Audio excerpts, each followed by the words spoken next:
नमस्कार, मी श्वेता. तुम्ही पाहताय न्यूज 18 लोकमत बुलेटिन मध्ये तुमचं स्वागत. मुद्दा महाराष्ट्राचा मध्ये सुरुवातीला बातमी आहे. मनसे अध्यक्ष राज ठाकरे यांना रुग्णालयामधून डिस्चार्ज मिळतोय. राज ठाकरेंवरती हिप्बोनची शस्त्रक्रिया काही दिवसांपूर्वीच पार पडली आणि आता त्यांना रुग्णालयातून डिस्चार्ज मिळतोय. राज ठाकरे यांना गेल्या काही दिवसांपासून जो त्रास होता त्यावरती त्यांची हिप्बोनची शस्त्रक्रिया यशस्वीपणे पार पडलेली आहे मुंबईतल्या एका रुग्णालयामध्ये आणि आता त्यांना डिस्चार्ज मिळतोय. याच हिप्बोनच्या शस्त्रक्रियेमुळे राज ठाकरे यांचा अयोध्या दौरा सुद्धा पुढे ढकलण्यात आला किंवा तुर्तास स्थगित करण्यात आलेला होता आणि हीच राज ठाकरेंवरची शस्त्रक्रिया आता यशस्वीपणे पूर्ण झालेली आहे आणि या शस्त्रक्रियेनंतर राज ठाकरेंना आता रुग्णालयामधून डिस्चार्ज मिळतोय. काही दिवसांपूर्वी त्यांची ही शस्त्रक्रिया पार पडली आणि त्यानंतर आता त्यांना रुग्णालयामधून डिस्चार्ज मिळतोय. आमच्या प्रतिनिधी मनाली पवार आपल्या सोबत आहेत, त्यांच्याकडून माहिती घेऊयात. मनाली, काही दिवसांपूर्वी ही शस्त्रक्रिया पार पडली आणि आता ती यशस्वी झाली असं कळतंय. ज्या प्रकारे त्यांना आता डिस्चार्ज मिळतोय त्याबद्दल काय अधिक? निश्चितच श्वेता, नुकतंच म्हणजे काही मिनिटांपूर्वी राज ठाकरे यांना रुग्णालयातून लीलावती हॉस्पिटलमधून डिस्चार्ज देण्यात आलेला आहे आणि त्यांना घरी सोडण्यात आलेलं आहे. तर 20 तारखेला म्हणजे सोमवारी राज ठाकरेंवर हिप्बोन शस्त्रक्रिया पार पडली होती. त्यानंतर त्यांचे पाय दुखत असल्याचं कळत होतं आणि निगराणीखाली त्यांना काही दिवसांसाठी रुग्णालयातच ठेवण्यात आलं होतं. लीलावती हॉस्पिटलमध्ये ते दाखल झालेले होते या शस्त्रक्रियेसाठी. मात्र शस्त्रक्रिया यशस्वी झाली आणि त्यांच्यावर उपचार झाल्यानंतर त्यांना आज रुग्णालयातून घरी सोडण्यात आलेलं आहे आणि या संदर्भातलं ट्विट स्वतः राज ठाकरे यांनी आपल्या ट्विटर माध्यमातून केलेलं आहे. जी मनाली, धन्यवाद या सगळ्या माहितीसाठी. राज ठाकरेंना रुग्णालयातून डिस्चार्ज मिळालाय तशी ट्विटर हँडलवरून माहिती मिळाली आहे. हिप्बोनची शस्त्रक्रिया राज ठाकरे यांच्यावरची पार पडलेली आहे यशस्वीपणे आणि याच शस्त्रक्रियेमुळे आणि याच त्रासामुळे खरं तर राज ठाकरे यांचा अयोध्या दौरा सुद्धा पुढे ढकलावा लागलेला होता मनसेला आणि किंवा तुर्तास स्थगित करण्यात आला होता आणि त्यानंतर आता राज ठाकरेंना रुग्णालयातून डिस्चार्ज मिळालाय. त्यांना आता आरामाची गरज आहे. डॉक्टरांनी ज्या पद्धतीनं काळजी घ्यायला सांगितली आहे त्यानुसार राज ठाकरे पुढची काळजी घेतीलच. मात्र लीलावती हॉस्पिटलमधून हिप्बोनवरची शस्त्रक्रिया पार पडून राज ठाकरेंना आता डिस्चार्ज मिळालाय आणि त्यांना घरी सोडण्यात आलंय. गेल्या काही दिवसांपूर्वीच 4 दिवसांपूर्वीच त्यांच्यावरती हिप्बोनची शस्त्रक्रिया पार पडली आणि ती यशस्वी पूर्ण झालेली आहे. राज ठाकरेंना लीलावती हॉस्पिटलमधून डिस्चार्ज मिळालाय आणि त्यांना आता घरी सोडण्यात आलेलं आहे.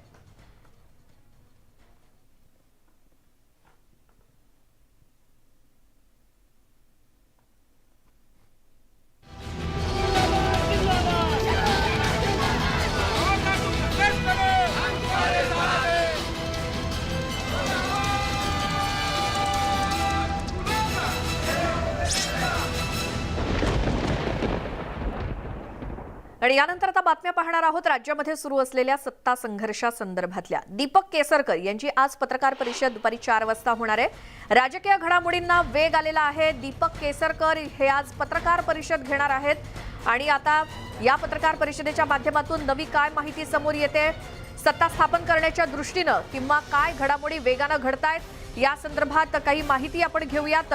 लक्ष्मण घाटोळ आमचे प्रतिनिधी गुवाहाटीमधून आपल्या सोबत आहेत. लक्ष्मण, दीपक केसरकरांच्या पत्रकार परिषदेविषयी 4 वाजता दीपक केसरकर झूमद्वारे ही पत्रकार परिषद घेणार आहे, संवाद साधणार आहे, अशा प्रकारची माहिती आतमध्ये असलेल्या सूत्रांकडून देण्यात आलेली आहे.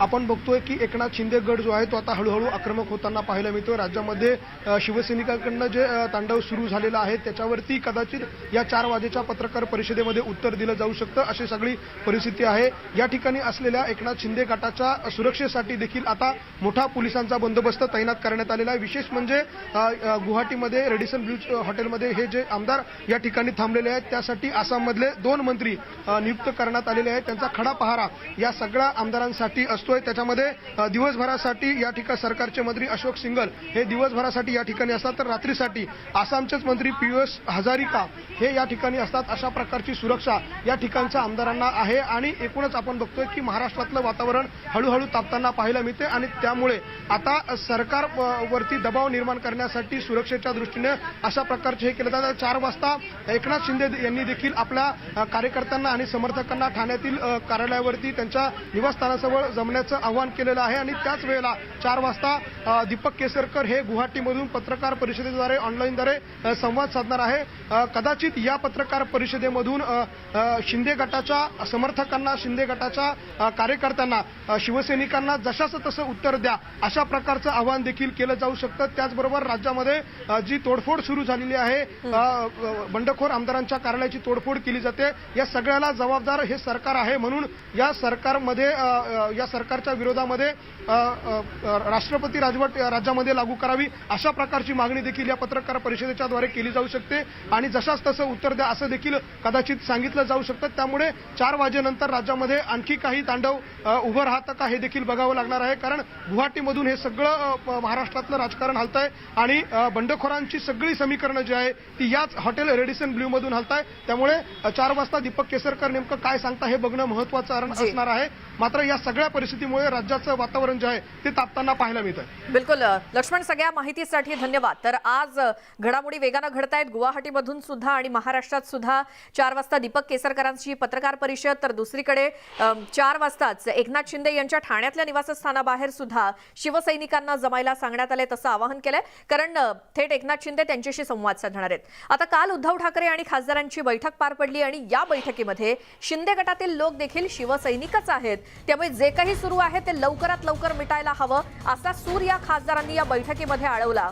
आतापर्यंत शिवसेना पक्षप्रमुखांचं ऐकलं, आता एकदा आमचं ऐका असं खासदारांचं म्हणणं आहे. आणि आतापर्यंत फक्त आमदारांचा विचार केला, आता खासदारांचाही विचार करण्याची गरज असल्याचं खासदारांचं म्हणणं आहे. जे काही सुरू आहे ते आता लवकरात लवकर मिटायला हवं असं कालच्या बैठकीमध्ये तसा सूर पाहायला मिळाला.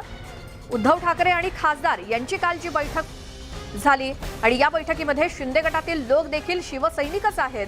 त्यामुळे जे काही सुरू आहे ते लवकरात लवकर मिटायला हवं. आतापर्यंत शिवसेना पक्षप्रमुखांचं ऐकलं, मात्र आता एकदा आमचं ऐका असं खासदारांचं म्हणणं पडलंय. आणि आतापर्यंत फक्त आमदारांचा विचार केला, आता खासदारांचाही विचार करण्याची गरज असल्याचं खासदारांचं म्हणणं आहे. या संदर्भात आपण अधिक बोलूयात. प्रशांत लीला रामदास आमचे प्रतिनिधी आपल्यासोबत आहेत. प्रशांत, आता खासदारांनी पुन्हा एकदा मुख्यमंत्र्यांना काय सांगितलंय? आमचं म्हणणं एकदा ऐका म्हणजे काय नेमकं सांगायचंय खासदारांना? महत्त्वाचं म्हणजे शिवसेना खासदारांची काल मुंबईमध्ये एक अत्यंत महत्त्वाची बैठक पार पडली. त्या बैठकीमध्ये 2 खासदार उपस्थित होते, एक तर श्रीकांत शिंदे आणि भावना गवळी. जे उपस्थित खासदार होते त्यांचं सगळ्यांचं म्हणणं पडलंय की, आणि जे उपस्थित नव्हते त्यांची हेच म्हणणं आहे, जे काही सुरू आहे ते लवकर मिटायला हवं. म्हणजे साधारणतः महाराष्ट्रामध्ये ज्या पद्धतीनं शिवसेनेमध्ये 2 भाग पडलेले आहे, एक उद्धव ठाकरे यांचा कॅम्प आणि एक शिंदे यांचा कॅम्प. हे दोन्ही कॅम्पमधले दोन्हीही शिवसैनिक आहे. त्यामुळे जे काही सुरू आहे ते लवकर मिटवण्याची गरज आहे असंही त्या खासदारांचं म्हणणं पडलं. सोबत या जे लोक शिंदे गटातील आहे ते देखील शिवसैनिक आहे. जो अन्याय होतोय तो दूर व्हावा. काय होतं की अनेकदा खासदारांचा विचारच केला जात नाही. महत्त्वाच्या धोरणात्मक निर्णय घेताना शिवसेनेच्या संदर्भातला असो किंवा शिवसेनेचे मोठे आंदोलन असो किंवा या संदर्भात खासदारांकडे नेहमी दुर्लक्ष केलं जातं. दिल्लीत देखील या संदर्भात अनेकदा या चर्चा होते की साधारणतः एका पट्ट्यातल्या खासदारांना जास्त महत्त्व दिलं जातं, दुसऱ्या पट्ट्यातील खासदारांना, उदाहरणार्थ विदर्भातले खासदार, मराठवाड्यातले खासदार यांना नेहमी दुर्लक्ष केलं जातं. नेहमी कोकण आणि मुंबई याच खासदारांकडे जास्त लक्ष दिलं जातं, अशी एक नेहमी तक्रार असते. त्याही संदर्भात कालच्या बैठकीत एक सूर होता असे पडली. त्यानंतर सोबतच ज्या पद्धतीनं आतापर्यंत आम्ही उद्धव ठाकरे यांच्या सगळ्या गोष्टी ऐकल्या, जे उद्धव ठाकरेंचे आदेश होते ते पूर्ण ऐकले, पण यावेळेस पहिले एकदा तरी आमचंही म्हणणं ऐकावं आणि हे जे काही सुरू आहे शिवसेनेमध्ये 2 गटामध्ये ते लवकरात लवकर मिटवण्याची गरज आहे असं त्यांनी म्हटलेलं आहे. सोबतच आमदारांचा जास्तीत जास्त विचार केला जातो, त्यासोबत त्याच धर्तीवरती खासदारांचा देखील विचार करावा असंही या बैठकीतून, खासदारांच्या बैठकीतून सुरू म्हटलेलं आहे. यापूर्वी भावना गवळी यांनी या संदर्भात एक पत्र लिहिण्यात आलं होतं की जे गुवाहाटीमध्ये आहेत आमदार किंवा शिवसैनिक ते देखील शिवसैनिकच आहे, त्यांच्याही भावनांचा विचार करावा अशा प्रकारचं पत्र भावना गवळींनी लिहिलं होतं. आणि त्यानंतर खासदारच्या बैठकीचा सूर त्याच धर्तीवरचा आहे. त्यामुळे असं म्हणावं लागेल की आता खासदार देखील त्या दिशेने वळतात का हे देखील पाहणं अतिशय महत्त्वाचं ठरणार आहे. प्रशांत, सगळ्या माहितीसाठी धन्यवाद. त्यामुळे आता खासदार सुद्धा मुख्यमंत्र्यांशी बोलणार आहेत. आमच्या देखील आता मागण्यांचा विचार करण्याची गरज आहे असं खासदारांचं मत. पुढची बातमी एकनाथ शिंदे यांच्या नेतृत्वाखाली शिवसेनेमध्ये बंड झाल्यानंतर आता शिंदेंनी थेट मुख्यमंत्री उद्धव ठाकरे आणि राज्याचे गृहमंत्री दिलीप वळसे पाटील यांच्यावरती हल्लाबोल केलाय। राजकीय आकसापोटी मुख्यमंत्री आणि गृहमंत्र्यांनी गुवाहाटीमध्ये आलेल्या शिवसेना आमदारांचं संरक्षण काढल्याचा आरोप त्यांनी केला आणि हे संरक्षण काढल्यामुळे आमदारांच्या कुटुंबियांचं संरक्षणही धोक्यात आलंय। त्यामुळे संरक्षण काढून घेतलेल्या आमदारांच्या संरक्षणाची जबाबदारी ही सरकारची असल्याचं एकनाथ शिंदेंनी ट्विट करून सांगितलंय। तर कोणत्याही आमदाराचं संरक्षण काढण्याचे आदेश मुख्यमंत्री किंवा गृह विभागानं दिलेले नाहीत। ट्विटरद्वारे केले जाणारे आरोप हे पूर्णपणे चुकीचे आणि दिशाभूल करणारे आहेत, असं स्पष्टीकरण गृह विभागानं दिलेले आहे।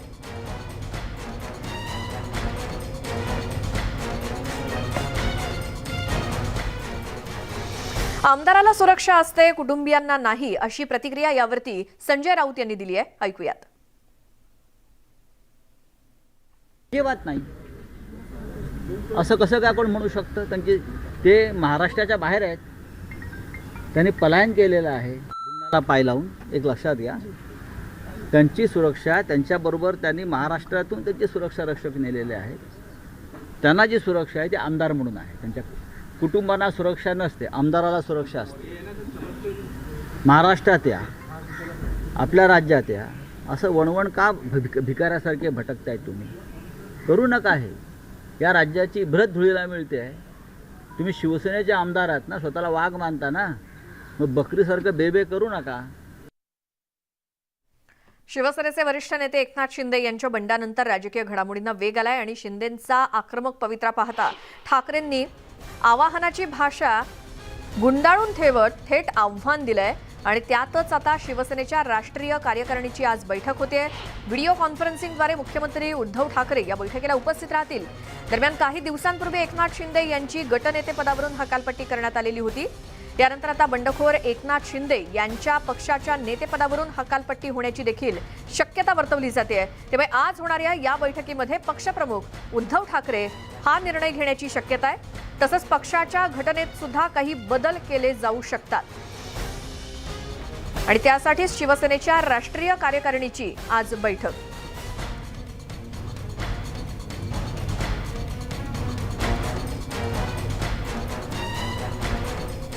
पहिल्यांदाच मुंबईमध्ये एकनाथ शिंदे यांच्या समर्थनार्थ बॅनरबाजी करण्यात आली आहे। मराठा युवा महाराष्ट्र परिषदेतर्फे एकनाथ शिंदे यांच्या समर्थनार्थ ही बॅनरबाजी मुंबईतल्या शिवडीजवळच्या फ्रीवेवरती हा भला मोठा बॅनर लावण्यात आलाय।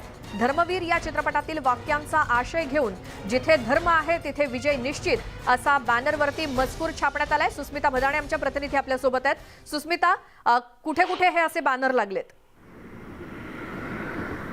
खरं तर एकनाथ शिंदे यांच्या बंडानंतर शिवसेनेमध्ये मोठी फूट पडल्याचं आपल्याला पाहायला मिळालेलं होतं आणि याचमुळे आता आपण बघतोय की शिंदे गटाचं समर्थन करणारे पोस्टर मुंबईमध्ये पहिल्यांदा झळकलेले आहेत। फ्रीवेच्या नजदीक अशा पद्धतीचे बॅनर्स लावण्यात आलेले आहेत, ज्यामध्ये आम्ही शिंदे साहेबांसोबत आहोत अशा पद्धतीचा ठसठशीत शब्दांमध्ये उल्लेख केलेला आहे।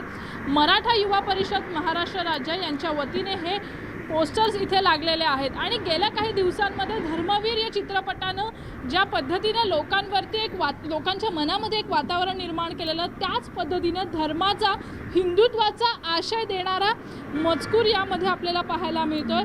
विशेष म्हणजे आनंद दिघे यांचा चेहरा, बाळासाहेब ठाकरे यांचा चेहरा वापरण्यात आलेला आहे आणि छत्रपती शिवाजी महाराजांच्या विचारांवरती आम्ही चालणार आहोत किंवा हिंदुत्वाला आम्ही पुढे नेणार आहोत, अशा पद्धतीची भूमिका जी एकनाथ शिंदेंनी माध्यमांसमोर बोलताना मांडलेली होती, त्याच सर्व गोष्टी या बॅनरमधनं स्पष्ट होतात। अगदी मुंबईच्या वेशीवरती अशा पद्धतीने हे बॅनर्स लावलेले आहेत। समोर रेरोडचा हा एक बोर्ड आहे आणि अगदी त्याला लागूनच अशा पद्धतीने हे एकनाथ शिंदे यांचे बॅनर्स लागलेले आपल्याला पाहायला मिळतात।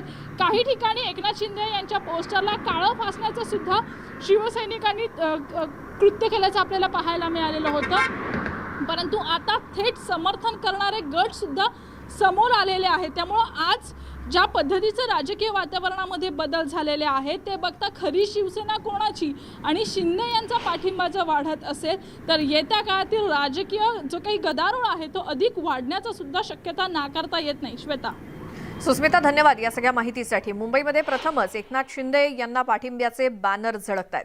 सध्या राज्यामध्ये सुरू असलेल्या घडामोडींवरती शिवसेनेचे नेते संजय राऊत यांनी भाष्य केलं आणि यावेळी त्यांनी शिवसेना पक्ष हा कुणीही हायजॅक करू शकत नाही असं म्हणत पक्ष विस्तारासाठी आमच्याकडे मोठी संधी असल्याचं म्हटलं. याचवेळी राऊत यांनी विरोधी पक्षनेते देवेंद्र फडणवीस यांच्यावर सुद्धा निशाणा साधला. आमचं आम्ही बघून घेऊ, मात्र फडणवीसांनी या प्रकरणामध्ये पडू नये असा सल्ला राऊत यांनी दिला.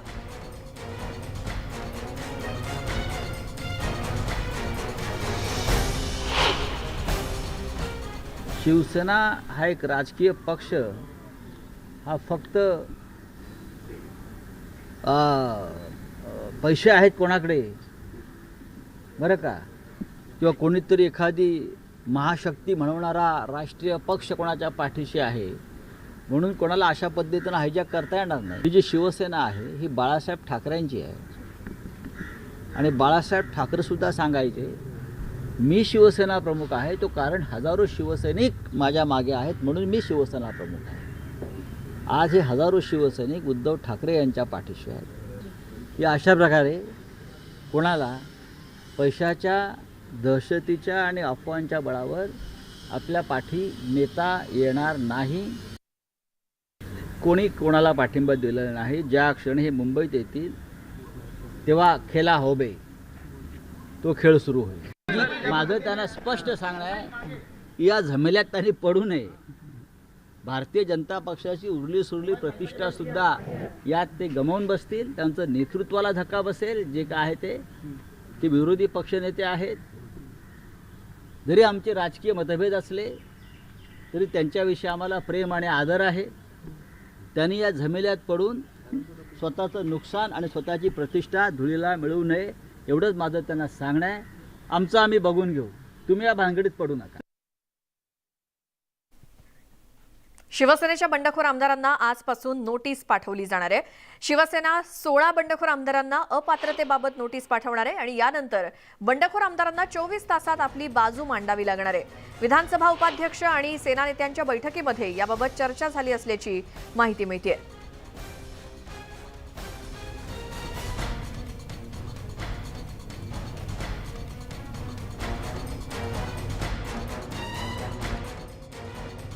खुर्चीचा मोह नाही त्यांनी दाखवून दिलं. मातोश्रीवर गेले आणि त्यानंतर आव्हान तर सातत्यानं शिवसेनेकडून होत होतं, परत या आपण त्यांचं स्वागत करू. पण प्रत्यक्षात दादांत खोटं बोलणारी माणसं वेगळ्या पद्धतीनं वागत राहिली आणि आज त्यांनी स्वतःचे दरवाजे बंद केले आणि निव्वळ बंद नाही केले. आता कायद्यानं इतक्या कचाट्यात ते सापडलेले आहेत की त्यांना आता शिवसेनेचा भगवा कायमचा सोडून जावं लागेल, शिवसेनेचं कवच सोडावं लागेल आणि कमळाबाईची साथ करावी लागेल. इतकी वाईट परिस्थिती त्यांच्यावर आली. कारण कायदा असं म्हणतो की 2/3 जेव्हा सदस्य जातात तेव्हा त्या 2/3 गट नाही होणार, त्यांना विलिनीकरणच करावं लागेल. तर या बंडखोर आमदारांच्या विरोधात कारवाईची प्रक्रिया नेमकी कशी असेल यावरती आपण एक नजर टाकूयात ग्राफिक्सच्या माध्यमातून.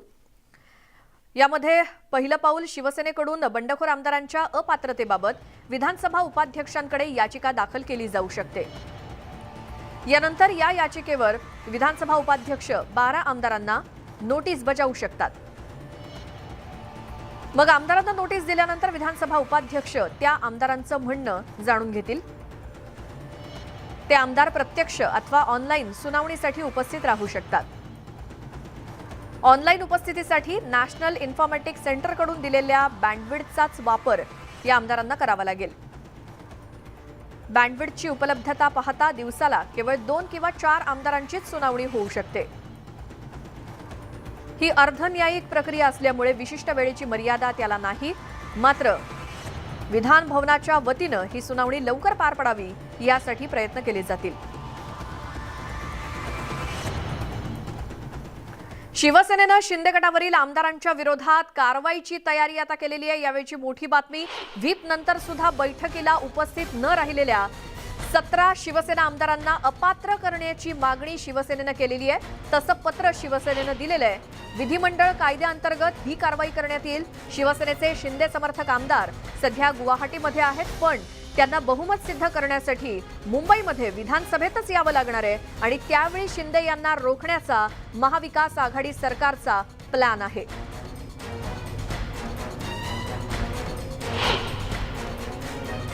पहिलं मूळ राजकीय पक्षाचं विलिनीकरण नवीन पक्षामध्ये, आणि दुसरा म्हणजे ते मूळ राजकीय पक्षाची जे लेजिस्लेचर पार्टी आहे, विधिमंडळ पक्ष आहे, त्याचे 2/3 सदस्य ते दुसऱ्या पक्षात विलीन होणं, सामील होणं, अशा प्रकारचे 2 भाग आहे.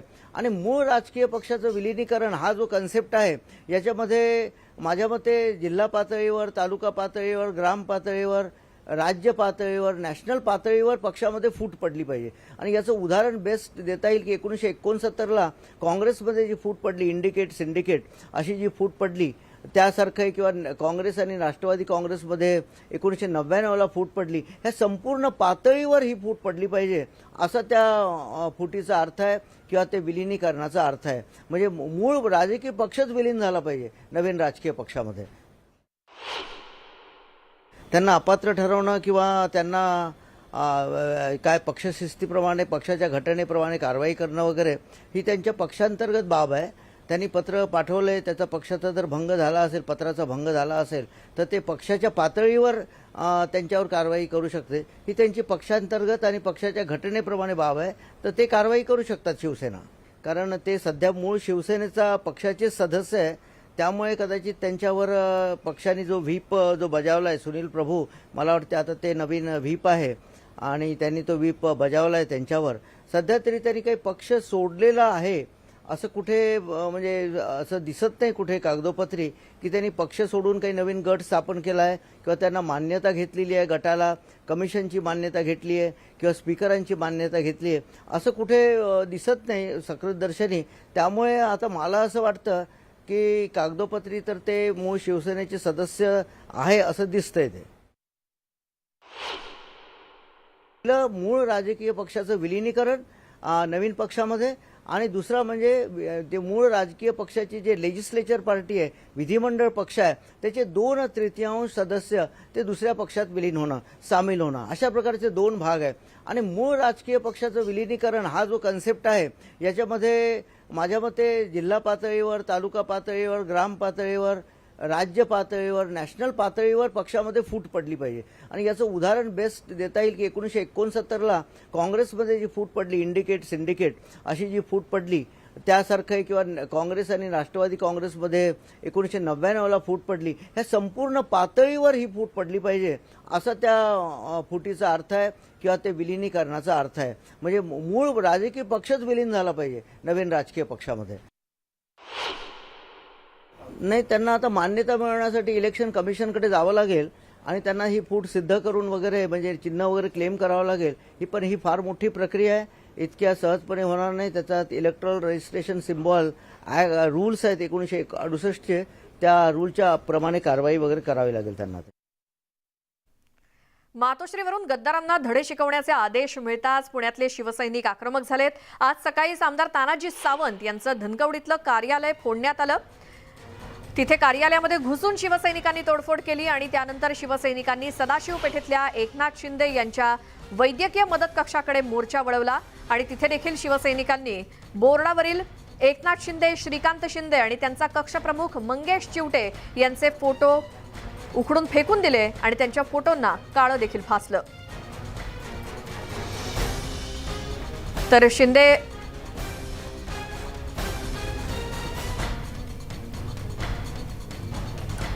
आणि आता थेट जाऊयात, राज्याचे गृहमंत्री दिलीप वळसे पाटील बोलतायत.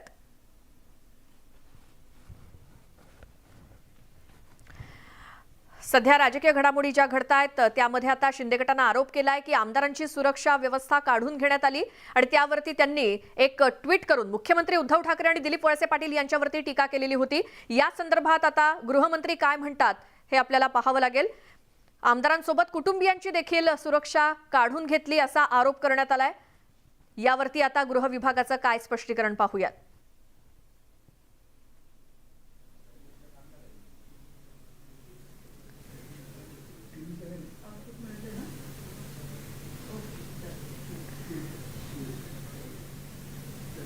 आमदारांची आणि त्यांच्या कुटुंबियांची सुरक्षा काढून घेण्यात आलेली आहे आणि त्यामुळे त्यांच्या जीवाला धोका निर्माण होऊ शकतो. असा आरोप शिंदे गटानं ट्विटरच्या माध्यमातून केला आणि त्यांनी मुख्यमंत्री उद्धव ठाकरे आणि गृहमंत्री दिलीप वळसे पाटील यांना त्यामध्ये जबाबदार धरलंय. आता एकनाथ शिंदेंच्या आरोपावरती गृहमंत्री काय प्रत्युत्तर देतात बघूयात. आमदारांचं संरक्षण काढल्याचा शिंदे यांनी आरोप केला आणि आमदारांच्या कुटुंबियांचं संरक्षण काढल्याचा सुद्धा. त्यावरती आता गृहमंत्री दिलीप वळसे पाटील कदाचित बोलतील.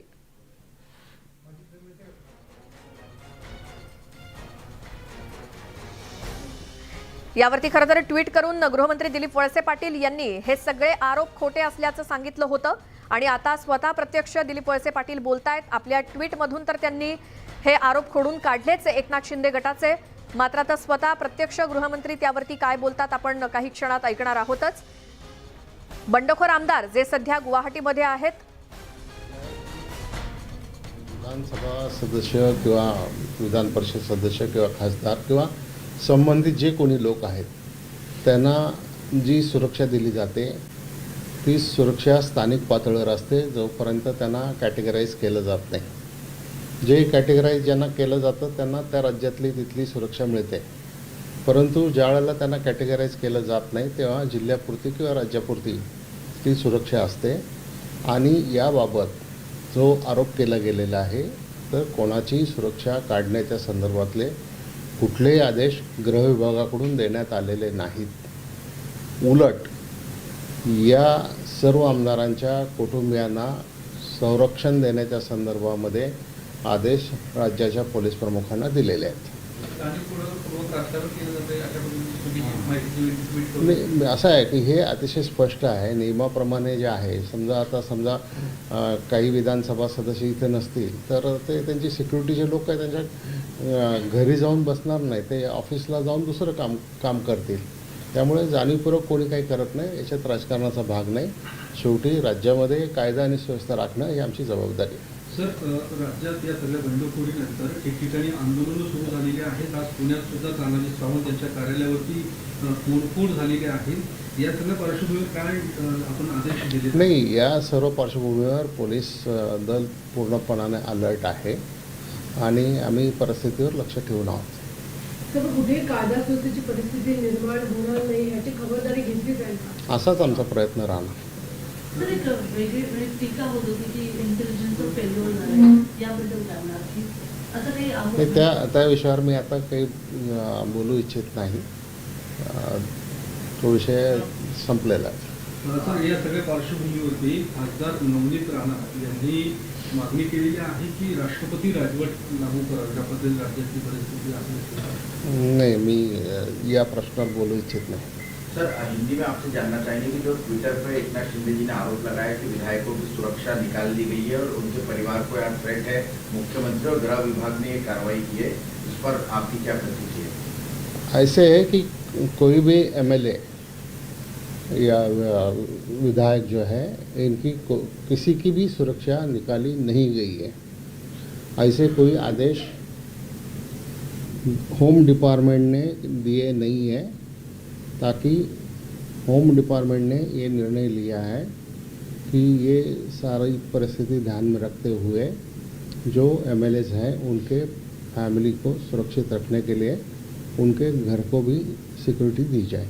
सर, एक सवाल है कि पुणे में भी जो शिवसेना के विधायक थे तानाजी सावंत, उनके दफ्तर पर तोड़फोड़ हुई है. गृह विभाग इसको देखते हुए क्या कार्रवाई कर रहा है? आपने कुछ आदेश जारी किए? ऐसा है कि ये ऐसी चीज़ें जब भी होती है, जब भी हर टाइम आदेश देना जरूरी नहीं होता है. वहाँ का जो यूनिट प्रमुख है वो पुलिस कमिश्नर पूना, वो उसके बारे में ध्यान रखेंगे. सर, एक आखिरी सवाल कि जो प्रवीण दरेकर है नेता विपक्ष, उन्होंने आरोप लगाया कि सरकार अल्पमत में है, लेकिन फिर भी पिछले 4 दिनों में 208 जीआर निकाले गए, जल्दबाजी में करने की कोशिश की जा रही है. राज्यपाल से कहा है कि रिव्यू कर इस पर रोक लगाई जाए, इसमें कहीं ना कहीं भ्रष्टाचार दिखाई दे रहा है. सरकार बिल्कुल मेजॉरिटी में है, कोई अल्पमत में अभी सरकार नहीं आई है. और जब तक सरकार और ये गवर्नमेंट है, जब तक वो निर्णय लेने के लिए उनको कोई नहीं रोक सकता, चाहे वो फास्ट हो या स्लो. सर एक सवाल कि जो ये ग्रुप है, ब्रिगेड ग्रुप, शिंदे ग्रुप, वो कह रहे हैं कि हमारे पास नंबर्स हैं, हमारे पास मेजॉरिटी नंबर्स हैं, तो आपको क्या लगता है कि अगर नंबर्स हैं तो फिर वो क्लेम क्यों नहीं कर रहे हैं सरकार बनाने के लिए? अभी उनकी क्या स्ट्रेटेजी है मुझे तो नहीं मालूम, लेकिन शायद वो यहाँ आके ये प्रूव नहीं कर पाएंगे कि वो शिवसेना के मेंबर्स हैं। तो वो उनको लगता है कि स्प्लिट होगा नहीं और वो फिर उनको मर्ज करना पड़ेगा बीजेपी में, इस डर से वो भाग रहे हैं? हाँ, अभी ऐसे है कि 10 कॉन्स्टिट्यूशन के 10 शेड्यूल में जो अमेंडमेंट आई है, वो अमेंडमेंट के तहत जब भी कोई भी पार्टी के कोई भी मेंबर्स है, एमएलएस हैं, वो या तो एमपीज है, वो स्प्लिट करना चाहते हैं, तो वो स्प्लिट करने की अनुमति पहले थी। अभी अनुमति है नहीं 10 शेड्यूल के मुताबिक। अभी उसके लिए उनको पार्टी को मर्ज करना होगा, कौन से भी पार्टी। तो अभी वो बीजेपी में मर्ज करेंगे या और कौन सी पार्टी में मर्ज करेंगे, ये मुझे नहीं मालूम। लेकिन सर जो उपाध्यक्ष है उनके खिलाफ भी ऑलरेडी अविश्वास लाया उन्होंने, जिस तरह से ग्रुप लीडर अजय चौधरी की नियुक्ति की है, उनका कहना है कि ये सरासर गलत है। उस वक्त विधायक दल की बैठक हुई थी, उसमें बहुत कम विधायक थे और जो प्रोसीजर है वो फॉलो नहीं किया गया, इसलिए उन्होंने अविश्वास लाया है। ऐसे है कि जो स्पीकर या डिप्टी स्पीकर रहते हैं उनको पूरा अधिकार रहता है, उनके अधिकार के हिसाब से उन्होंने जो निर्णय लिया होगा वो निर्णय टेबल पर रहेगा। मेरे पास इसकी ज़्यादा जानकारी नहीं है, तो मैं इसके ऊपर ज़्यादा बोलना नहीं चाहूँगा। गृहराज्यमंत्री जेव्हा निघून गेले त्यांच्याबरोबर सिक्युरिटी होती, तर असे जे निसटलेले लोक आहेत त्यांच्याबाबत जे पोलीस आहेत त्यांच्यावर काही कारवाई होणार? असं आहे की जे पोलीस दलातले जे अधिकारी काम करतात, त्यांनी काम करत असताना त्यांना काही नियम घालून दिलेले असतात, त्यांच्यावर काही जबाबदारी सोपवलेली असते। आता ती जबाबदारी पार पाडण्याची जबाबदारी जिम्मेदारी त्यांची आहे। त्यांनी ती जबाबदारी पार पाडली किंवा नाही याच्या संदर्भामध्ये राज्याचे पोलीस प्रमुख आणि संबंधित अधिकारी त्याचा आढावा घेतील आणि त्याबाबतचा योग्य तो निर्णय ते घेतील। सर, आपण विधानसभा अध्यक्ष म्हणून काम केले, ह्या सर्व कायदेशीरतेच्याकडे आपण कशा पद्धतीने बघता आहे? जे बंडखोर आमदार आहेत ते येऊ शकतील, नाही येऊ शकतील, विधानसभा उपाध्यक्षांवर देखील एक प्रस्ताव आलेला आहे। आता त्याच्यामधली फार डिटेल मला माहिती नाही आहे, परंतु आता जे बंडखोर आमदार आहेत त्यांचं काय चाललेलं आहे, काय नाही चाललेलं, त्यांची स्ट्रॅटेजी काय आहे ती मला माहीत नाही। आणि विधानसभा अध्यक्षांच्या संदर्भात सुद्धा जो प्रस्ताव आलेला आहे त्याच्यात विधानसभेच्या नियमामध्ये तरतूद आहे, त्या नियमाप्रमाणे उपाध्यक्ष निर्णय घेतील। सर यांना प्रवीण दरेकर यांना ज्या पद्धतीने आपल्या गतीने तयार काढले त्यावर आक्षेप घेतलेला आहे, तसं पत्र देखील त्यांना दिल्याची माहिती हे सांगितलं ना मी त्याच्यामध्ये की राज्य सरकारला पूर्णपणानं बहुमत आहे, राज्य सरकार अस्तित्वात आहे, श्री उद्धवजी ठाकरे मुख्यमंत्री आहेत, परवा कॅबिनेट मीटिंग पण झाली आणि जोपर्यंत सरकार आहे, मेजॉरिटी लूज केलेली नाही, राजीनामा दिलेला नाही, तोपर्यंत सरकारला सर्व निर्णय घ्यायचा अधिकार आहेच। तुम्ही जो आता उल्लेख केला की घटनेच्या 10व्या प्रशिक्षणाचा नेमकी अडचण काय आहे या विलीनीकरणामध्ये? नाही, त्याच्यामध्ये जे प्रोव्हिजन जे आहे ती प्रोव्हिजन अतिशय स्पष्ट आहे आणि त्याच्यामध्ये मर्जर शिवाय दुसरा मार्ग नाही।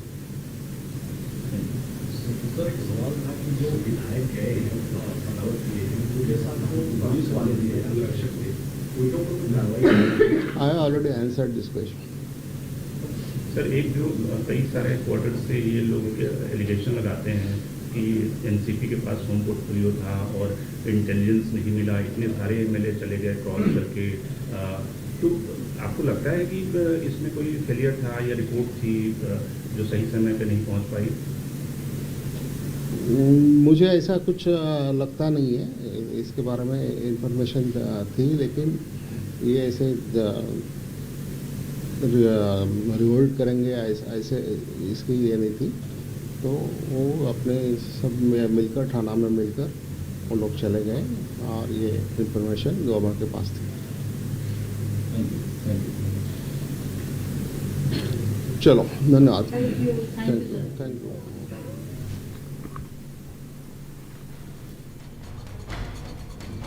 गृहमंत्री दिलीप वळसे पाटील बोलत होते आणि एकनाथ शिंदे गटानं जे आरोप केले होते आमदारांची सुरक्षा काढण्याचा आणि त्यांच्या कुटुंबियांची सुरक्षा काढण्याचा, त्यावरती सुरक्षा काढलेली नाही अशा पद्धतीचं स्पष्टीकरण दिलीप वळसे पाटील यांनी दिलेलं आहे. एक छोटासा ब्रेक घेऊन आपण लगेच परत येऊया. तुम्ही पाहता न्यूज 18 लोकमत.